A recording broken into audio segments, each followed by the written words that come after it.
I have proved things that I could say that will back up my claim, but this is not for the world to know about. You know what I mean? It's between me and him, and only he knows. It was this documentary that claimed, which we know wasn't true. Yeah, check this out. We don't talk about things that are nonsense. We don't even entertain nonsense, my brother. Regards to Tupac, I heard a story, did you give him different advice that night on where to go? I didn't give him no advice. Right. We wasn't seeing eye to eye. Right. So. Saying during the Tyson. Yeah, this incident that I'm explaining to you right now was the day before that. After that new Diddy documentary, The Reckoning, dropped, the streets lit up with wild allegations. The film claims there were whispers about Diddy supposedly putting up a $1 million offer to a group of around 40 people at some event, all tied to rumors about targeting Tupac. And that alone had everyone stunned.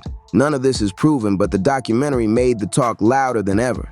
These claims even grabbed the attention of Las Vegas police, who confirmed they took notes on what was said in the documentary. The film introduced so-called never-before-heard allegations about Diddy supposedly putting money on Tupac's name, and insiders are out here saying the investigation could heat up again because of it, even though no charges have been filed and everything remains unproven. 50 Cent jumped in instantly, like he'd been waiting for this moment. Long before he produced this new documentary, he had already tried calling Diddy out online, sharing that post saying 50 Cent says he doesn't like Diddy because he had Tupac hits.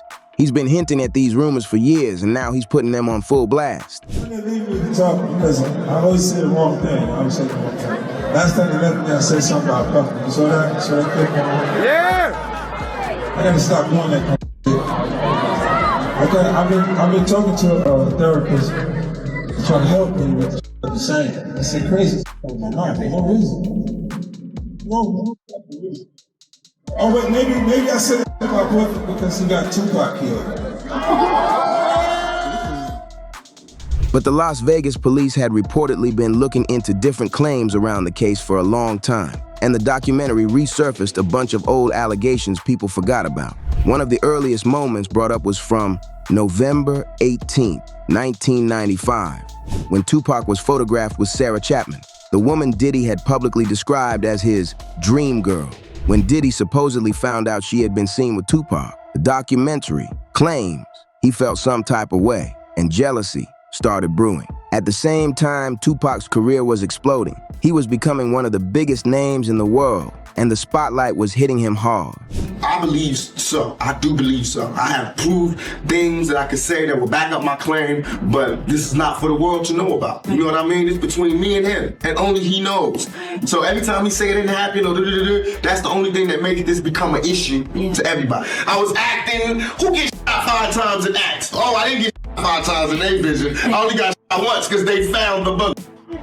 The police found him, but now they the cops. Now they doing detective work. The documentary paints a picture of Diddy wanting that shine for himself, which added fuel to years of rumors. That's where the film brings in the allegation that this jealousy may have fed into tension between them, leading Tupac to later claim he felt Diddy was involved in attempts against him. Claims that have never been proven but still echo loudly today. Every part of this documentary is shaking the culture, and people can't stop talking about it. Once the documentary laid out those old allegations about the first supposed attempt failing, things got even wilder, because the film brought up claims made during past legal battles where a former officer alleged Diddy wanted Tupac dealt with for $1 million. All 4 of those occasions are San Diego, Anaheim, Irvine, and Vegas. Which ones do you actually talk to Puffy at? Every one. Every one of them. Which of those 4 is it when you talk to him about Tupac? It was really about both of them. Either one. It was Tupac and Suge, you mean? Yeah. The story gets even more dramatic when the doc revisits Suge's side, with rumors flying that the tension between camps spiraled out of control, creating a storm nobody could escape. The documentary also brings up how Diddy supposedly reached out to Keffy D and his crew, even though none of this has ever been confirmed in court. What really shocked viewers was hearing that Keffy D had been questioned back in the day about Tupac's passing, and he allegedly claimed they met with Diddy about a hit. Again, all claims he made himself, not verified facts. That kind of accusation makes people wonder how deep this story really goes. It also makes folks question why federal investigators didn't push further, especially with how many rumors floated around the culture for years. So many people watching the documentary were blown away, asking how these claims stayed in the shadows this long. With the street talk heating up again, Diddy pulled up to the Breakfast Club for an interview, and things got tense fast. As soon as they asked him about the long-standing rumors, he tried to shut it down instantly, giving that quick, "Yeah, thank you" energy and moving the convo along like he wanted no part of it. The room got quiet in a way that said everything without saying anything. That was this documentary that claimed, which we know wasn't true. Yeah, check this out. We don't talk about things that are nonsense. We don't even entertain nonsense, my brother. So we're not even going to go there, with all due respect, but I appreciate you as a journalist asking. Thank you. Because listen, 7 years ago, I'd have been like, yo, did you hire my Tupac? But no, you do it like a journalist. Yeah, no, I mean, we wouldn't even get into nonsense like that. You know what I'm saying? It's nonsense. Which we never believed, by the way. Yeah, thank you. Then new reports dropped claiming Diddy's name appears 77 times in a legal filing connected to the case. Not as proof of guilt, but as part of the allegations people keep resurfacing. That number alone had social media buzzing like crazy. The documentary also highlights Keffy D again, saying he was the one who claimed he helped set things up after Diddy allegedly paid them. Another claim from him, not a proven fact. He even stated it was Diddy's wish to take Tupac out, which added a whole new layer of drama for viewers hearing these allegations laid out on film. A writer who created one of Tupac's biographies also stepped in, saying Tupac wasn't built for the street life the way people tried to make him seem, claiming he was playing a role and didn't really have experience defending himself or even using a weapon. Because all these guys sold him this lifestyle idea, but he wasn't it. He couldn't fight. He had no athleticism. He didn't know how to shoot. He wasn't that guy, but he started to believe it. He method acted it. 100% method acted. A take that sparked debate all over the place. People had never heard some of these angles, so it hit like a shockwave. But the deeper the documentary digs, the more it paints a picture that the whole situation was bigger than just one person, suggesting someone much closer to Tupac might have played a part according to the allegations being discussed. The tension around this story just keeps growing. The reopened look into Tupac's passing is shaking the whole culture again, bringing out new names and old allegations that people thought were buried forever. One name that keeps coming up in the documentary talk is Suge Knight, and hearing that instantly makes folks connect dots they never connected before. It even brings back attention to that leaked Eminem verse from an unreleased 2003 track where M rapped, "I'm holding Suge responsible for the passing of the two greatest rappers to ever grace the face of this planet. If only the late Christopher Wallace could talk, he could tell you himself. I'm holding Suge responsible for the passing of Ja Rule or anyone else down with the row." Hearing that again hits different. The way the documentary places these allegations, it makes it sound like Eminem had been hinting for years that Suge was tied to drama surrounding both Biggie and Tupac, even though none of this was ever proven. With the film also resurfacing allegations involving Diddy, some viewers started wondering if there could have been multiple forces moving around during that era, each trying to control the narrative. All speculation, but the documentary definitely amps up that conversation. The film even revisits former Detective Russell Poole's long-standing theory, where he suspected Knight might have arranged a setup before Tupac could leave the label, a claim that has never been confirmed, but still shakes the room every time it resurfaces. According to Poole, there were ideas that the blame might have been pushed toward a rival Blue-affiliated crew to mislead investigators, which makes people ask the next obvious question: who would Suge have wanted the world to point fingers at? The documentary starts hinting toward one of the most well-known Blue members in hip-hop, Snoop Dogg, which instantly grabs attention because of how close he was to everything going on at that time. Snoop recently spoke on his podcast and dropped a bombshell when he revealed he was supposed to be in the car the night Tupac was targeted. That shook everybody listening. He even explained that he and Tupac were supposed to move together that night, but they had an argument in the days leading up to it. So things were tense between them, and he didn't pull up. Tupac, though, in regards to Tupac, I heard a story, did you give him different advice that night on where to go? I didn't give him no advice. Right. We wasn't seeing eye to eye. Right. So saying during the Tyson. Yeah, this incident that I'm explaining to you right now was the day before that. Okay. So when they got to Vegas, they went their way, I went back. I mean, when we got to LA, they went to Vegas and I went home. That's why I wasn't in the car. Snoop confirmed the tension, saying they were supposed to be side by side, but ended up going separate ways because they weren't on good terms. This time me and Tupac was on the same page. And I did an interview with Angie Martinez, and she asked me, how did I feel about Puffy and Biggie? And I told her that I like their music and I want to do music with them. Death Row didn't like that. Tupac didn't like that. So we had a misunderstanding. So on the flight back to LA, I didn't feel comfortable around them for what they had did, as far as I didn't let my security ride with me. So to protect myself and to, prevent from happening, I slept under a blanket with the knife and the fork just in case something was to go wrong, but it didn't. Hearing that makes the whole situation feel even heavier, because if the night played out differently, Snoop could have been right there in the middle of it all. The layers to this story keep getting deeper. Right after Tupac passed, within just 72 hours, the police started looking at Snoop Dogg with serious suspicion, trying to figure out what he knew and what he was capable of back then. You gotta remember, Snoop was deeply connected to the streets during that era, and law enforcement was watching every move he made. That alone had investigators on edge, wondering if he had any insight into the chaos happening behind the scenes. People in the culture later started asking whether Snoop might have heard the street rumors about Diddy allegedly telling a group of Blue-affiliated members he had $1 million on the table for anyone who went after Tupac, a claim from the documentary,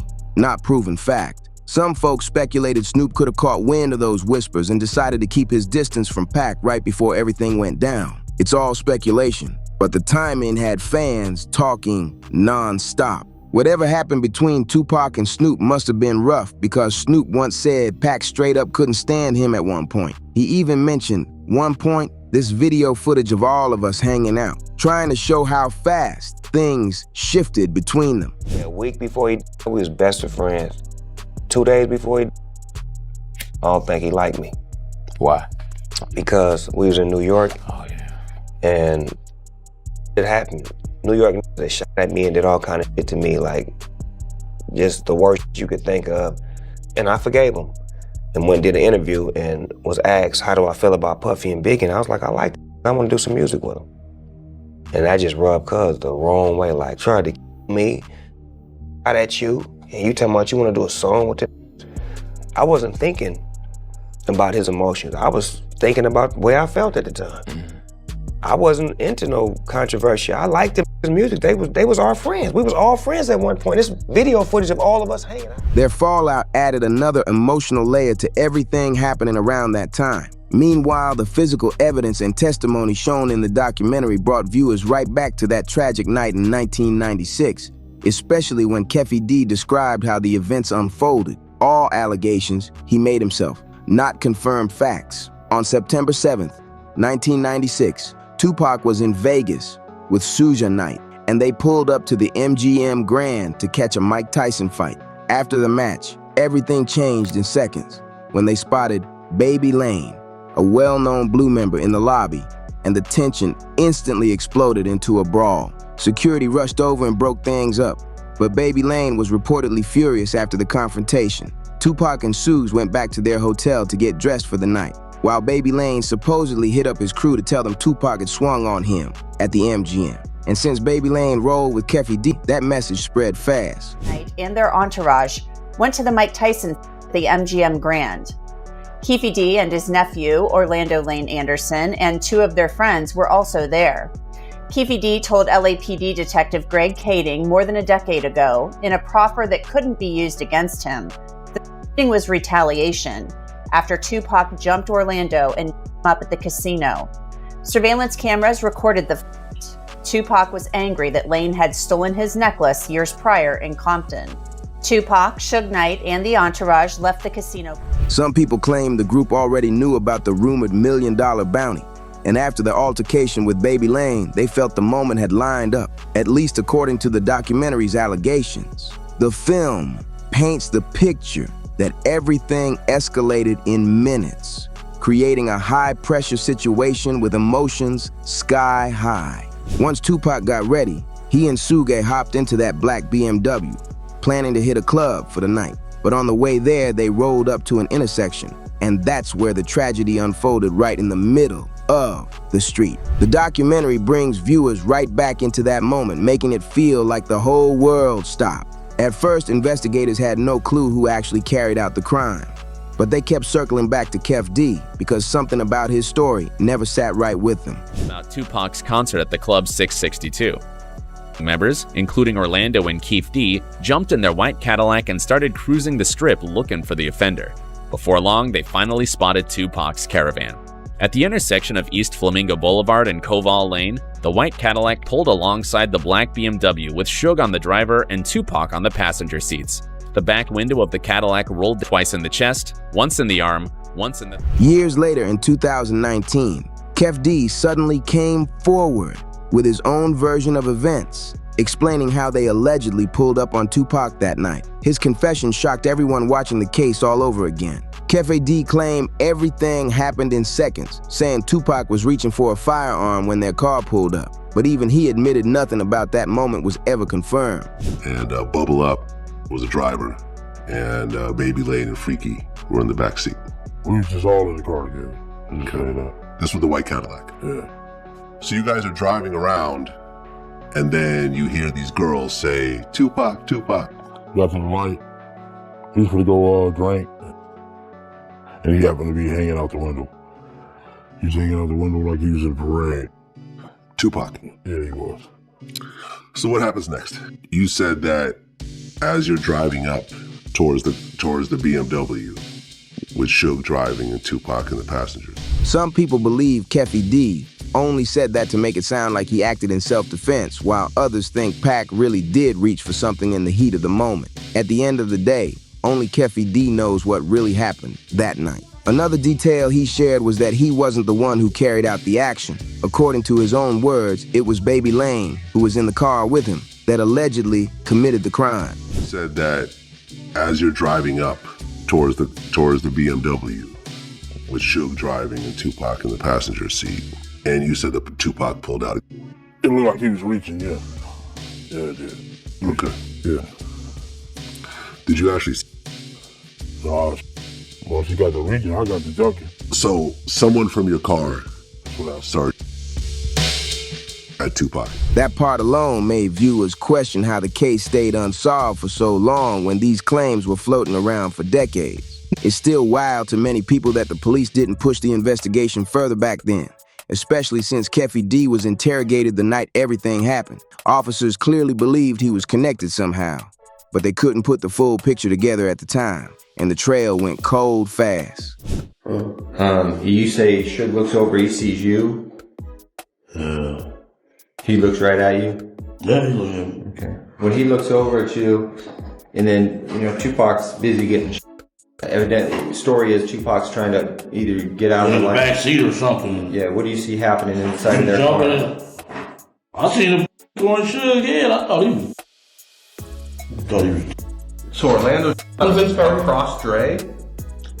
He leaned over on the window we rolled out. The case got even tougher when Baby Lane couldn't face charges later on because he passed away in a separate street situation, just 2 years after the incident. In recent years, investigators uncovered footage showing Keffy D's reaction to Tupac's passing in the present day, and he expressed regret about everything tied to that night, a moment that caught many by surprise. It showed a different side to someone who once spoke about the situation with no emotion at all. But the deeper you dig into old evidence files, the stranger things get, because this case is surrounded by more theories than almost any other story in music history.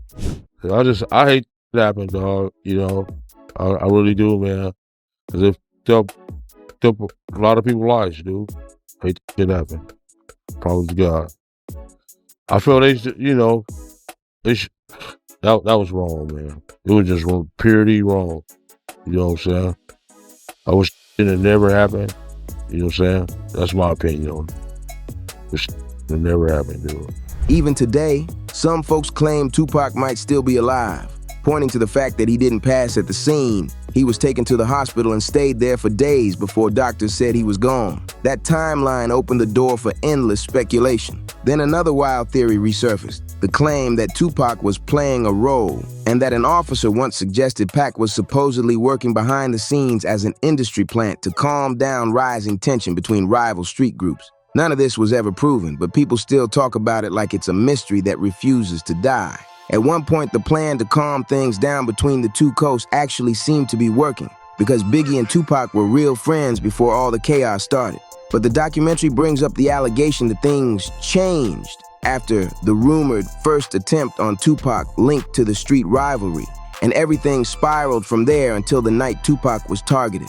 The tension only kept rising, and the scene got hotter and hotter every day. What really shocks people is learning that Suge Knight, the man sitting right beside Tupac that night, has publicly said he believes Tupac might still be alive. That's wild enough on its own, and the files highlight an interview from rapper Tretch that added even more fuel to the mystery. Tretch and Tupac were tight back in the day, so fans always listen when he speaks on Pac. In a 2010 interview, everything was normal until the reporter set the camera down and casually asked Tretch about the last time he saw Tupac. This was 14 years after Tupac's passing.